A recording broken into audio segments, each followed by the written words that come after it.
President Trump stormed the complex. The angry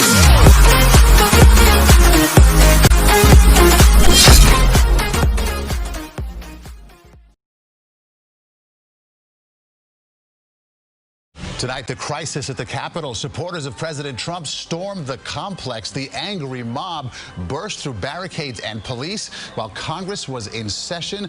One person has died and multiple injuries have been reported. A curfew now in effect in Washington, D.C. until 6 a.m. And right now, Congress has resumed counting Electoral College votes after being escorted in by armed guards.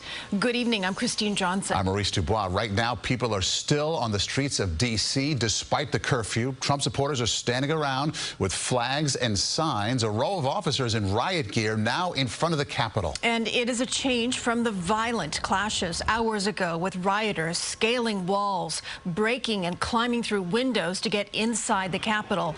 Lawmakers in lockdown for hours, some seen wearing gas masks inside the chambers and hiding under seats. CBS 2's Dick Brennan here now with the very latest. What a day, Dick. What a day, Maurice and Christine. You know, an attack on the Capitol is almost unthinkable, but it played out in front of America today. Order has been restored, but it almost seems like the soul of our democracy has been shaken. Protesters stormed the Capitol not long after Congress gathered to count the electoral votes of the presidential race. Inside, police were faced with hand-to-hand combat. The mob blew through doors as members of Congress dove to the floors of their chamber. It was barricaded with furniture, and authorities were seen with guns drawn to hold back the protesters. We did hear what appeared to be a gunshot in the distance. It was some kind of loud bang.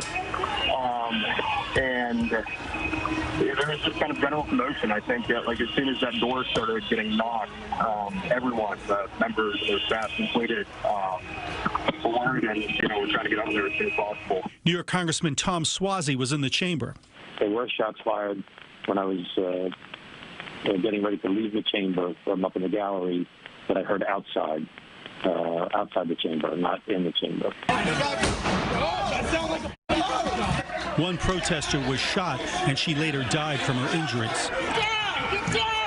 House members were urged to stay down. Some were heard praying. Others appeared dazed by what was unfolding. It was pretty terrifying when the Senate suddenly went into recess and all of the doors in the chamber were locked down. The reporters were locked down in the chamber with the senators, and we really didn't know what was going on. President Trump tweeted a video message to the protesters.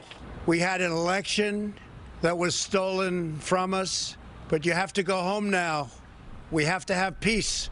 We have to have law and order. We have to respect our great people in law and order. We don't want anybody hurt. We love you. You're very special. House Minority Leader Kevin McCarthy also urged an end to the unrest. This is not who we are. This is not who his supporters are. This is more than politics.